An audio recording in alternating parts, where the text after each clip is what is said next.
రాష్ట్రంలో సంచలనం రేపుతున్న liquor స్కాంపై party నేతలు ఎవరూ మాట్లాడొద్దని ముఖ్యమంత్రి చంద్రబాబు ఆదేశించారు. మంగళవారం జరిగిన మంత్రివర్గ సమావేశంలో వైసీపీ హయాంలో జరిగిన లిక్కర్ స్కాంపై తీవ్ర చర్చ అయితే నడిచింది. కేసు దర్యాప్తులో ఉన్నందున మంత్రులు, ఎమ్మెల్యేలు, పార్టీ నేతలు ఎవరూ కామెంట్ చేయొద్దని ముఖ్యమంత్రి సూచించినట్టుగా తెలుస్తుంది. ఈ దశలో ఎవరు ఏం మాట్లాడినా విషయం పక్కదారి పట్టే అవకాశం ఉందని మంత్రివర్గంలో అభిప్రాయాలు కూడా వ్యక్తమవుతున్నాయి. స్కాంపై సిట్ అధికారులు నిష్పక్షపాతంగా దర్యాప్తు చేస్తున్నారని మంత్రులు అభిప్రాయపడ్డట్టుగా తెలుస్తోంది.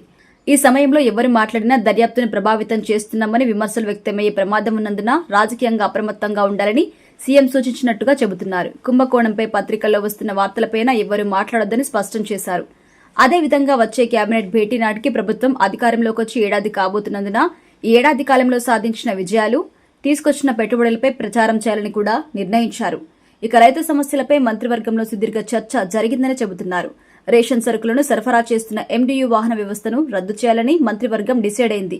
వీటిపై తీసుకున్న రుణాలను ప్రభుత్వం చెల్లించాలని, వాహనాలను యజమానులకి ఇచ్చేయాలని నిర్ణయం తీసుకున్నట్టుగా చెబుతున్నారు. అదేవిధంగా జూన్లో తల్లికి వందనం, నగదు పంపిణీ చేయాలని కూడా సీఎం నిర్ణయించినట్టుగా సమాచారం.